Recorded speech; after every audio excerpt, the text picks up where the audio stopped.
আসসালামু আলাইকুম। জানিয়ে দেব আমাদের হাতে আসা সর্বশেষ আপডেট নিউজ। এবার ইসরায়েলকে হুমকি দেওয়ার পাশাপাশি যুক্তরাষ্ট্রকেও হুঁশিয়ারি করে দিল ইরান। যেসব নদীর উপর ভারতের অধিকার আছে সেসব নদী থেকে পাকিস্তান পানি পাবে না বলে হুঁশিয়ারি দিয়েছে ভারতের প্রধানমন্ত্রী নরেন্দ্র মোদী। এরই পরিপ্রেক্ষিতে পাকিস্তানকে এবার বিশাল বাঁধ নির্মাণ করে দিচ্ছে চীন। গত ২৪ ঘন্টায় গাজায় ইসরায়েলি হামলায় নিহত আরও ৮৫ জন এবং অনাহারে ও খাদ্য সংকটে আরও ২৯ জনের মৃত্যু। জানাবো বিস্তারিত। এবার যুক্তরাষ্ট্রের হার্ভার্ড বিশ্ববিদ্যালয়ে বিদেশি শিক্ষার্থী ভর্তির সুযোগ বাতিল করলেন মার্কিন প্রেসিডেন্ট ডোনাল্ড ট্রাম্প। এবং সর্বশেষ জানিয়ে দেব, ফ্রান্স, যুক্তরাজ্য ও কানাডার ৩ শক্তিশালী প্রধানমন্ত্রীর উপর চটলেন নেতানিয়াহু। এর ফল কি হতে পারে? এতক্ষণ শুনছিলেন আন্তর্জাতিক সংবাদ শিরোনাম, এবারে বিস্তারিত। তার আগে নতুন নতুন আপডেট নিউজ পেতে আমাদের চ্যানেলটি সাবস্ক্রাইব করে রাখুন। ইরানের পারমাণবিক অবকাঠামো লক্ষ্য করে ইসরায়েল হামলা চালালে পাল্টা হামলা চালাবে ইরান। দেশটি বলেছে, আন্তর্জাতিক সম্প্রদায় যদি কার্যকর ব্যবস্থা না নেয় তাহলে নিজেদের পারমাণবিক অবকাঠামো রক্ষায় তারা ইসরায়েলের বিরুদ্ধে বিশেষ ব্যবস্থা নিতে বাধ্য হবে। বৃহস্পতিবার ২২ মে ইরানের পররাষ্ট্রমন্ত্রী আব্বাস আগ্রাচি জাতিসংঘের মহাসচিব আন্তনি গুরেশেরও কাছে একটি চিঠিতে বলেছেন, ইহুদিবাদী ইসরায়েলের যে কোনো দুঃসাহসিকতার বিরুদ্ধে ইরান কঠোর সতর্কতা দিচ্ছে। সন্দেহাতীত ইসরায়েলি সরকারের যে কোনো ধরনের অনৈতিক কাজ ও হুমকির জবাব দেবে। ইসরায়েলি হামলার বিরুদ্ধে কার্যকর ব্যবস্থা নিতে আমরা আন্তর্জাতিক সম্প্রদায়কে আহ্বান জানাচ্ছি। যদি এগুলো বিবেচনায় না নেওয়া হয় তাহলে পারমাণবিক অবকাঠামো রক্ষায় ইরানকে বিশেষ ব্যবস্থা নিতে বাধ্য করা হবে। এর আগে বৃহস্পতিবার মার্কিন সংবাদ মাধ্যম এক্সিওকে ইসরায়েলের দুটি সূত্র জানায়, ইরানের পারমাণবিক অবকাঠামোগুলোতে সপ্তাহব্যাপী হামলা চালানোর প্রস্তুতি নিচ্ছে দখলদার ইসরায়েল। সূত্র দুটি বলছে, যুক্তরাষ্ট্র ইরানের মধ্যে যে পারমাণবিক আলোচনা চলছে সেটি ভেস্তে যাওয়ার অপেক্ষায় আছেন প্রধানমন্ত্রী বেনিয়ামিন নেতানিয়াহু। আলোচনা ভেস্তে গেলে ইরানের দ্রুত সময়ের মধ্যে হামলা চালানো শুরু করবে তারা। এদিকে ইসরায়েলের সম্ভাব্য হামলার হুমকির পরিপ্রেক্ষিতে ইরান বৃহস্পতিবার যুক্তরাষ্ট্রকে কড়া হুঁশিয়ারি দিয়েছে। ইরানের পররাষ্ট্রমন্ত্রী আব্বাস আগ্রাচি জাতিসংঘ মহাসচিব আন্তনিও গুতেরেসকে লেখা চিঠিতে জানান, ইসরায়েল যদি ইরানের পারমাণবিক স্থাপনায় হামলা চালায় তাহলে তার দায় যুক্তরাষ্ট্রকেও নিতে হবে।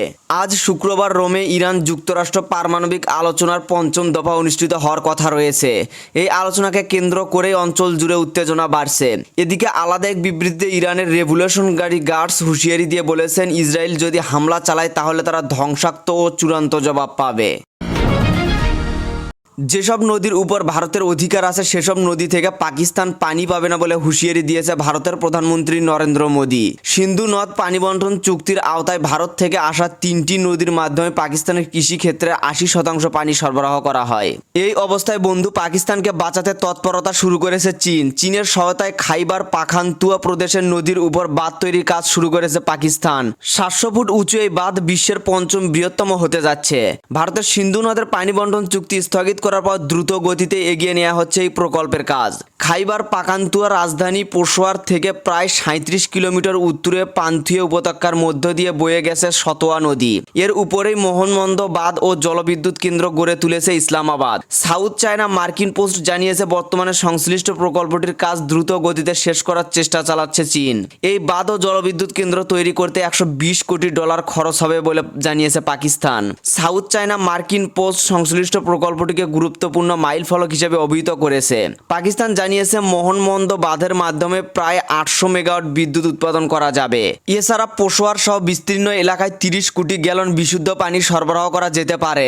এই পানি চাষের কাজে ব্যবহার করা যাবে। পাকিস্তানের কৃষি পুরোপুরি নদীর পানির উপর নির্ভরশীল। এজন্য সংশ্লিষ্ট বাঁধটি খাইবার পাখানতুয়া অর্থনীতিতে বিপ্লবী পরিবর্তন আনবে বলে আশাবাদী ইসলামাবাদ। ১৯৬০ সালের ১৯শে সেপ্টেম্বর ভারতের প্রধানমন্ত্রী জওহরলাল নেহেরু ও তৎকালীন পাক প্রেসিডেন্ট জেনারেল আইয়ুব খানের মধ্যে সিন্ধু নদের পানি বন্টন চুক্তি স্বাক্ষরিত হয়। পাকিস্তানের করাচি শহরে গিয়ে এই চুক্তিতে স্বাক্ষর করেছিলেন নেহেরু। বিশ্ব স্বাস্থ্য সংস্থা WHO জানিয়েছে, গাজা উপত্যকা জুড়ে প্রায় ২০ লাখ ফিলিস্তিনি তীব্র খাদ্য ঘাটতির মুখে পড়েছে। এরই মধ্যে অত্যন্ত ২৯ শিশুর তীব্র খাদ্য ও পুষ্টিজনিত কারণে মৃত্যু হয়েছে। গাজার দক্ষিণ অঞ্চলের খান ইউনিসে অবস্থিত নাসের হাসপাতাল এখানকার একমাত্র কার্যকর স্বাস্থ্যসেবা কেন্দ্র। জানিয়েছে, তারা অপুষ্টিতে আক্রান্ত শিশুদের ঢল সামাল দিতে হিমশিম খাচ্ছে। হাসপাতাল কর্তৃপক্ষ বলেছে, শিশুদের শরীরে পুষ্টিহীনতার গুরুতর উপসর্গ দেখা যাচ্ছে এবং অনেকেই জরুরি চিকিৎসা ছাড়া বাঁচবে না। বিশ্ব স্বাস্থ্য সংস্থা সতর্ক করে বলেছে, অবরুদ্ধ গাজায় চলমান মানবিক বিপর্যয়ের সবচেয়ে ভয়াবহ রূপ এখন দেখা দিচ্ছে। ক্ষুধা, অপুষ্টি এবং অপর্যাপ্ত চিকিৎসার অভাবে একযোগে অনেক শিশু মারা যাচ্ছে। অন্যদিকে গাজার স্বাস্থ্য মন্ত্রণালয় জানিয়েছে, গত কয়েকদিনে 29 জন শিশু ও বৃদ্ধের মৃত্যুকে অনাহার সম্পর্কিত প্রাণহানি হিসেবে নথিভুক্ত করা হয়েছে। হাজার হাজার মানুষ এখনও চরম খাদ্য সংকটে ভুগছে এবং অনাহারে মৃত্যুর ঝুঁকিতে রয়েছেন। গত 24 ঘন্টায় 160টি লাশ হাসপাতালে পৌঁছেছে এবং 247 জন আহত হয়েছেন। এ নিয়ে আহতের মোট সংখ্যা পৌঁছেছে 1,22,197 জনে। মন্ত্রণালয় জানায়, অনেক লাশ ধ্বংসস্তূপ রাস্তার ধারের পাশে পড়ে রয়েছে, উদ্ধারকর্মীরা সেখানে পৌঁছাতে পারছে না। ইসরায়েলি সেনাবাহিনী চলতি বছরে 18 মার্চ থেকে গাজায় ফের হামলা শুরু করে। এরপর থেকে ইসরায়েলি বাহিনী 3,613 জনকে হত্যা করেছে এবং 10,000-এর বেশি মানুষকে আহত করেছে। যুক্তরাষ্ট্রের হার্ভার্ড বিশ্ববিদ্যালয়ে আর বিদেশি শিক্ষার্থী ভর্তি করতে পারবে না। কেবল তাই নয়, বিশ্ববিদ্যালয়টিতে বর্তমান যেসব বিদেশি শিক্ষার্থী রয়েছে তাদের হস্তান্তরের নির্দেশ দিয়েছে ট্রাম্প প্রশাসন। তহবিল কাটছাঁটের পর হার্ভার্ড বিশ্ববিদ্যালয়ের উপর আরও কঠোর অবস্থানে পৌঁছেছে ট্রাম্প প্রশাসন।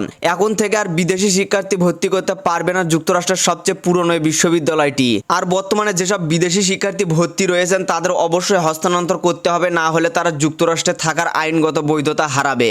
স্থানীয় সময় বৃহস্পতিবার 22 মে হার্ভার্ডের student of the access digital প্রোগ্রামের অনুমোদিত বাতিল করে যুক্তরাষ্ট্রের হোমল্যান্ড সিকিউরিটি বিভাগ। হোমল্যান্ড সিকিউরিটি তদন্ত ঘিরে হার্ভার্ডের নথি চাওয়ার বিষয়ে কয়েক দফায় চিঠি চলাচলি আলোচনার পরে সিদ্ধান্ত নেওয়া হয়েছে বলে জানিয়েছে ট্রাম্প প্রশাসন। তদন্তের আওতায় বিশ্ববিদ্যালয় ভর্তি প্রক্রিয়া, পাঠ্যক্রম এবং নিয়োগ নীতি খতিয়ে দেখতে চেয়েছিল সরকার। তবে বরাবর এই অনুরোধকে আইনি ভিত্তিহীন ও প্রশাসনের পরিপন্থী বলে প্রত্যাখ্যান করে আসছিল হার্ভার্ড। হার্ভার্ডে বর্তমানে প্রায় 6,800 বিদেশি শিক্ষার্থী রয়েছে, যা বিশ্ববিদ্যালয়টির মোট শিক্ষার্থীর প্রায় 27%। ফলে সিদ্ধান্ত শুধু শিক্ষার্থীদের ব্যক্তি জীবনেই নয়, বরং হার্ভার্ডের একাডেমিক পরিবেশ ও বৈশ্বিক ভাবমূর্তিতে ব্যাপক প্রভাব ফেলতে পারে বলে মনে করেছে বিশ্লেষকরা।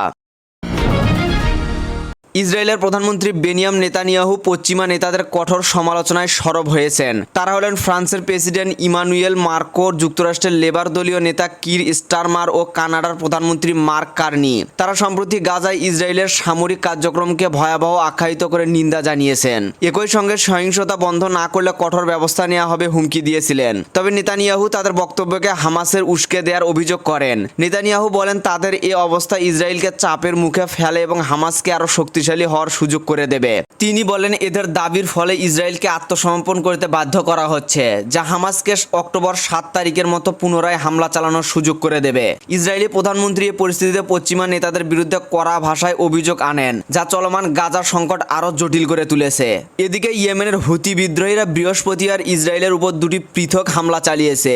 এর মধ্যে একটি ব্যালিস্টিক ক্ষেপণাস্ত্র হামলার লক্ষ্য ছিল ইসরায়েলের প্রধান বিমানবন্দর বেন গুনিয়ন। হুতি সামরিক মুখপাত্র ইয়াহিয়া সারি এক বিবৃতিতে জানিয়েছে, জুলফিকার নামের একটি ব্যালিস্টিক ক্ষেপণাস্ত্র সফলভাবে তেল আবিবের কাছে ইয়াফা অবস্থিত বেন গুনিয়ন বিমানবন্দরে আঘাত হানে। হামলার ফলে বিমানবন্দর থেকে লোকজন সরিয়ে নেওয়া হয় এবং প্রায় 1 ঘন্টা বিমান চলাচল বন্ধ থাকে। ইসরায়েলের কেন্দ্রীয় অঞ্চলে ব্যাপক বিস্ফোরণের শব্দ শোনা গেলেও এখনও ক্ষয়ক্ষতি বিস্তারিত জানা যায়নি। ইসরায়েলের চ্যানেল 12 জানিয়েছে, হামলার সময় একাধিক আন্তর্জাতিক ফ্লাইট মাঝ আকাশের দিক পরিবর্তন করে অন্যত্র অবতরণ করে। সাময়িকভাবে আকাশপথ বন্ধ রাখা হয়। গত এপ্রিলে গাজায় হামলা শুরুর পর থেকে এটি ছিল হুতিদের 37তম ক্ষেপণাস্ত্র হামলা এবং চলতি মে মাসে একাদশ বার ইসরায়েলের সাইরেন সক্রিয় হয়। এখন এই পর্যন্তই ছিল। পরবর্তী আপডেট নিউজ জানতে আমাদের চ্যানেলের সাথেই থাকুন। ধন্যবাদ।